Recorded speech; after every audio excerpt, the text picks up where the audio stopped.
See that? Everybody's always wanted to know my stair trick.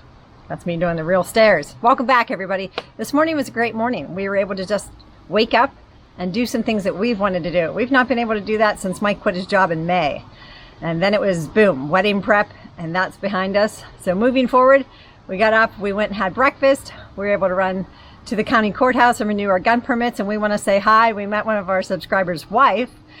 She works there, and she's like, yeah, my husband watched all your videos. So we want to say hello to them, and she treated us great. We were able to renew both of our concealed carry permits, and then we ran and picked up some dog food. Just got back, and it's not even lunchtime yet. So it was a good morning.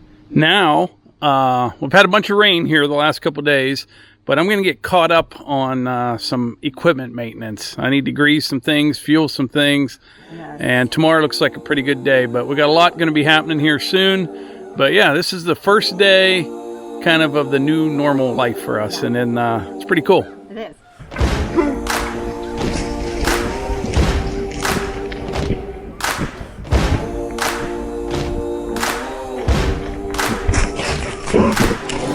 There's something there in the wild, it's a reflection of me. People fight for survival. I'm chasing tails, I'm surrounded, can't stop for a second to breathe. My thoughts are flowing like water. One day soon I will find, I know I am close, I know I will shine. One day soon I will fly, I know I am free. I'm feeling alive, take me back to the jungle. Take me back to the jungle.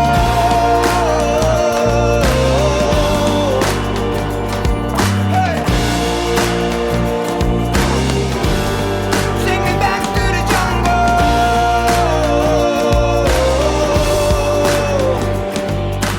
All right, I got everything all greased up. I'm going to take the MX 5400 over to the old apple orchard. I haven't been over there in probably 2 months. All right, we are headed up to the old apple orchard. I would be surprised if there's not a tree blocking the trail up here somewhere. Like I said, I haven't been up here for a couple months. And for those of you that are new to the channel, it's really not an apple orchard anymore. We just call it that. It used to be when I was a kid, and then it got all overgrown, and the trees kind of got old, quit producing. And then a couple years ago, I cleared the lower section of it, just maybe an acre of it or something. And every once in a while I go over here and brush hog it, just to kind of keep it under control. Around here, things just grow and grow and grow. You know, if you have bare ground or a field or something and don't do anything with it, in a matter of no time it'll be briars and brush and trees again. Did you happen to notice in the intro to this video what Archie did there?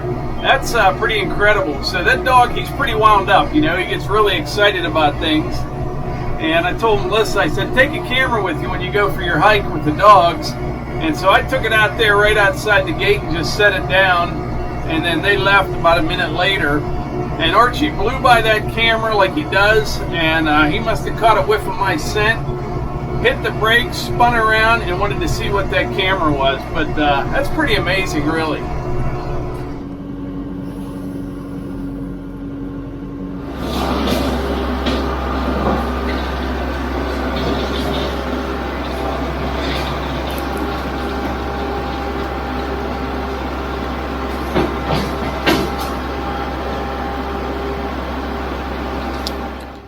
Boy, it doesn't take long for things to start growing up.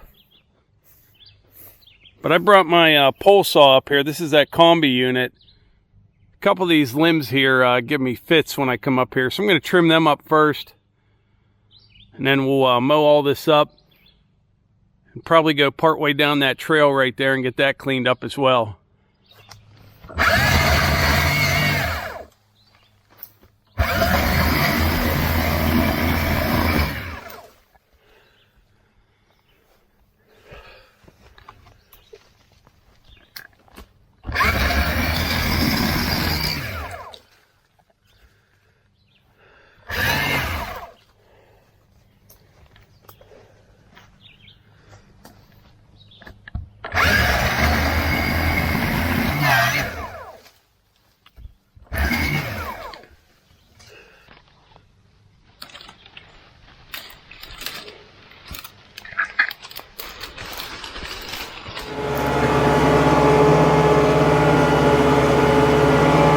So this is a pretty good time of year to start brush hogging up here. I don't like doing it earlier in the spring because the fawns are everywhere and they don't move. But I've been seeing a bunch of them lately, and they're definitely big enough to get out of the way. Seen a lot of deer this year, actually. And been seeing some bucks, which is pretty cool.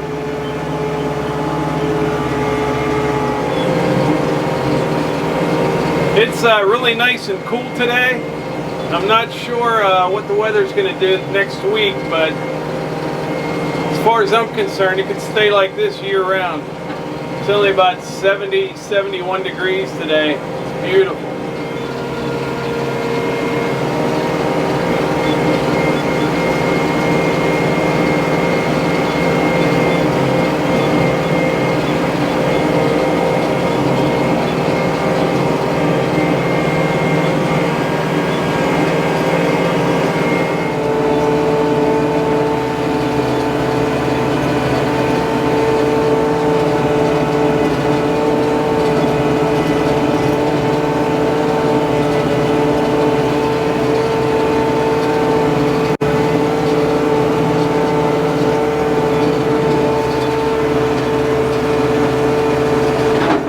Got everything mowed up here. We're going to back down this one trail here a little bit, and we'll head back over to the house.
Alright, I got all my brush hogging done over at the old apple orchard. I have some more to do down at the brick house, but we'll get to that later this evening. Right now, we're down at the pond. We're going to try something here. This pond has been neglected for a couple years, and I just rented something here. I'll show you in just a minute, and hopefully it'll be the start to getting this thing fixed up. So this pond was built probably, I don't know, in the 40s or early 50s, and it lasted, quite a long time. But I remember when I was a kid, I'd come up here and it was pretty well filled in by then. It wasn't very deep. These ponds back in the woods, you get a lot of sediment. You get all the leaves off the trees, all the debris. Plus we have a lot of steep hills around here. And when you get real heavy rains, a lot of it washes in here. So about 15, 20 years ago, there was really no pond here at all. This was completely filled in. Right about to where the water level is right now was all sediment. It was all filled in, and there was just kind of a little stream that worked its way through here. And there's a big hole right through the breastwork where the water ran out. So about 8, 9 years ago, maybe even 10 years ago now, I had an old Cat 215 backhoe that I got from the company that I worked for. And I had an old single axle dump truck at the time. And I came down here and I must have hauled, I don't even know, 400 loads out of here. Hauled all that stuff out of the pond. Got it all back down to the clay liner that was in it. It's a nice liner. I mean, it was good clay. Doesn't leak or anything like that. And I put a new standpipe in right through the dam that outlets way down there.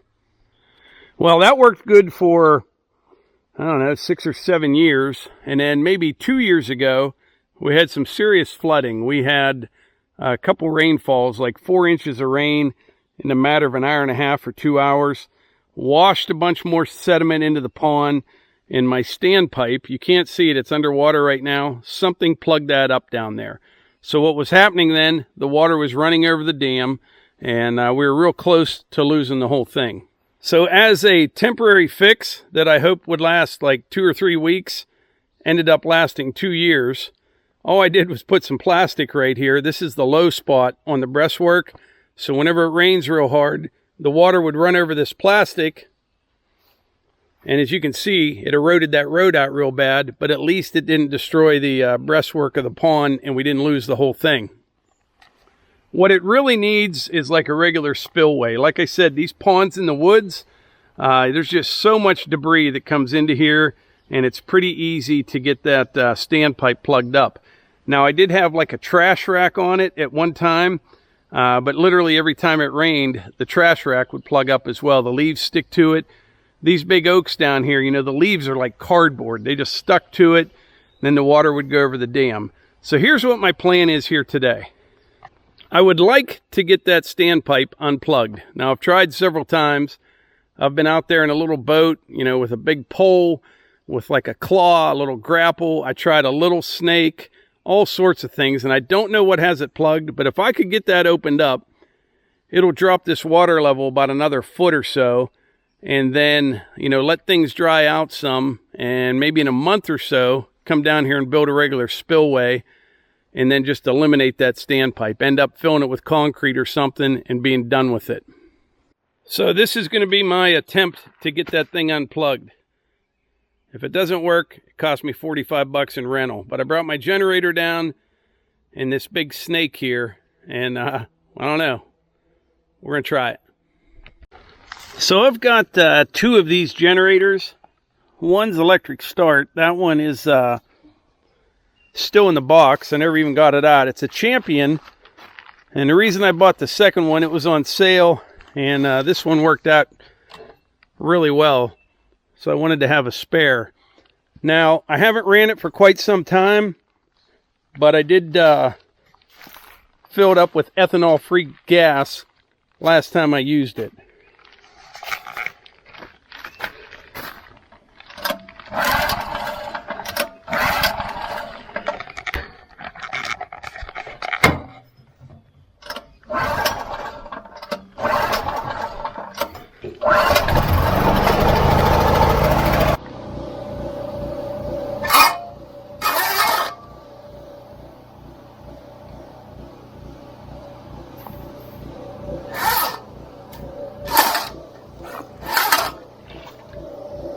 Now this boat, this used to be about a 5-minute boat, meaning it takes on water. You can only be out here about 5 minutes. I think it's about a 4-minute boat now, so I'm going to hurry up.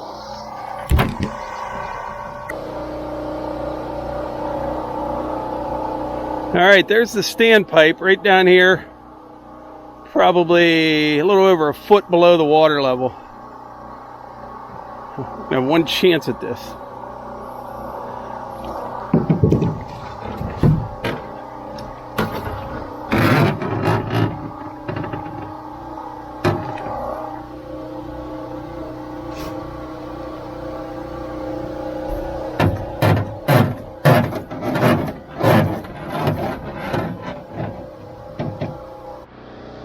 All right, I got the snake in the standpipe, but there's a lot of slack right through here. It's kind of heavy.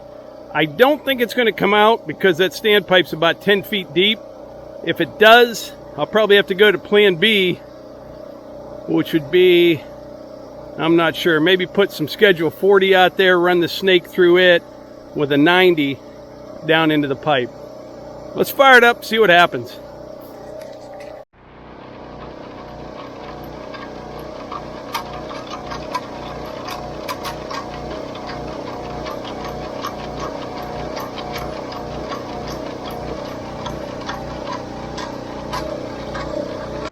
We're getting some bubbles out there.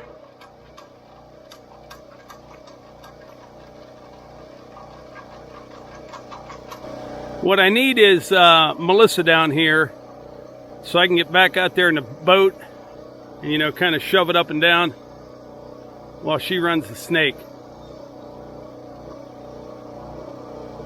All right, I'm back out here in the boat. I've been trying to shove this snake down in the pipe. It's definitely stopped somewhere right in there, but I'm waiting for Melissa to come down so she can turn it on and off as I try to clear the blockage. We'll see what happens. I'm taking on water. I'm taking on water here. Yeah.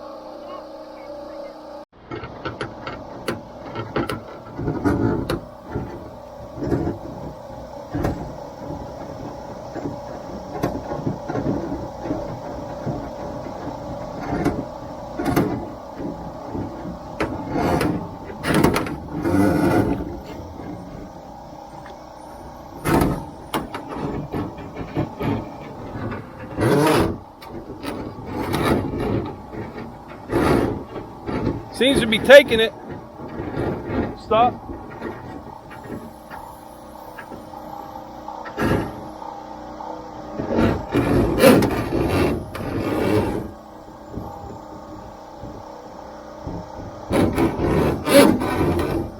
She's tight. It's stuck.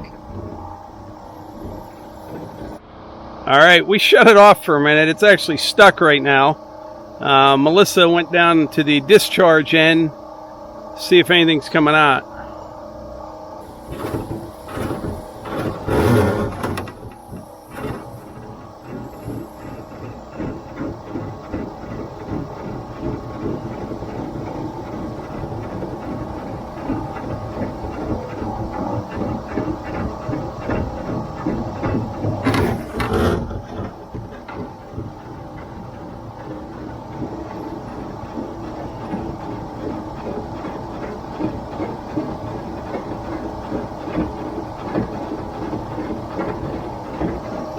She's definitely taking water now.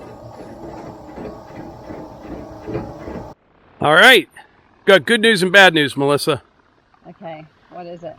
Good news is it's taking water big time. Yeah. Bad news is the snake's stuck in there. I think what I'll do, I'm going to let this drain down. I'll come back down in a little bit, feed the rest of this through till it goes out the outlet down there. Okay. You know what I mean? And then take that big claw off the end of it. Okay. And then pull it back up through. Yeah, it's running full. I don't understand why the snake's stuck though. But boy, that's a lot of water.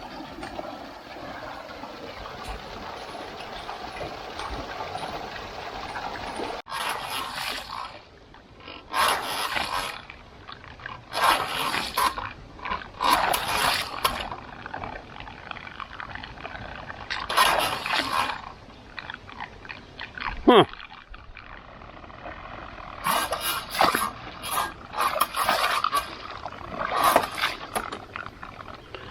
Melissa thinks she's stronger than me. She said she'd get it out. That's what I'm going to do. I'm going to feed it all the way through, take that thing off the end, but I got to wait till that water level drains because it's ripping out of the end of that pipe right now. Okay, good. Once that's done, I get this out of here. I'm going to bring the excavator down, pull some of that stuff out over there where it's real shallow because where that water ran over that plastic over there, have a lot of sediment and stuff over there. Yeah. I don't know if I can reach that tree. I might be able to reach that around if I sit right here. But I would think so. Oh, you would think so. You'll be coming down here getting the excavator out of the pond. Huh. Wouldn't that be fun? No. Don't joke about that. Man, that is ripping out of there. All right, we just finished up a live stream on Melissa's channel, Morgan's Off the Leash. And I'm bringing the excavator down here to the pond. See if we can't get that snake out. Have his cherry tree across the trail here.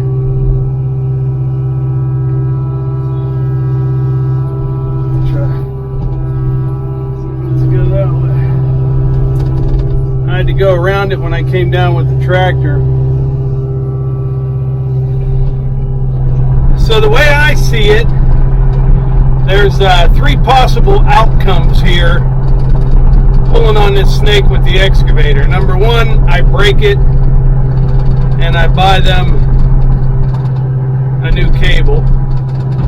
Number 2, I break the pipe and drain the whole pond.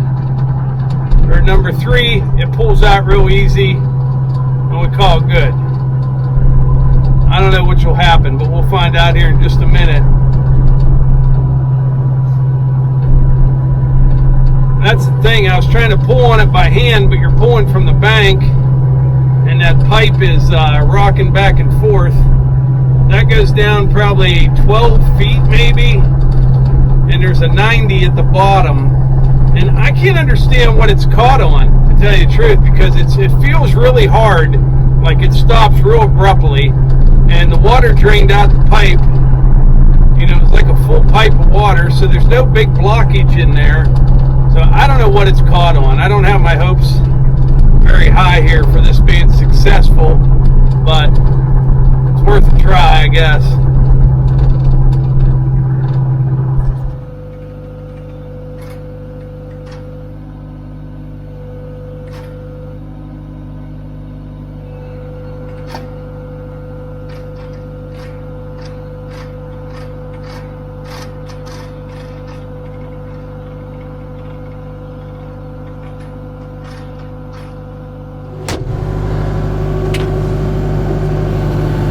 Well, I don't think this is coming out tonight. I'm going to try one more time here. What I need to do is get back out there in the boat with a nice short strap that grabs a little bit better than this one, and try to get right over top of the pipe as best I can.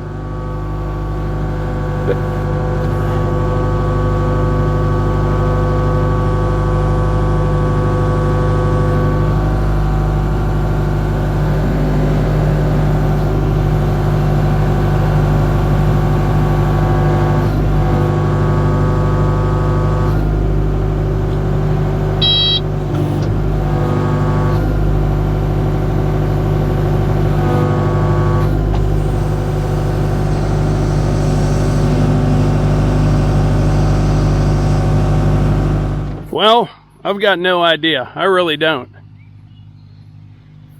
I can't understand what that's hung up on in that pipe.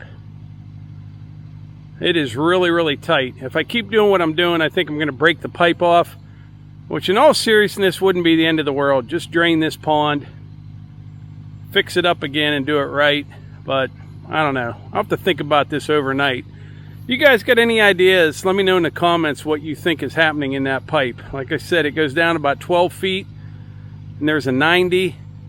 Once I got the snake through the blockage, it looked like the whole pipe was filled with water, but it is tight.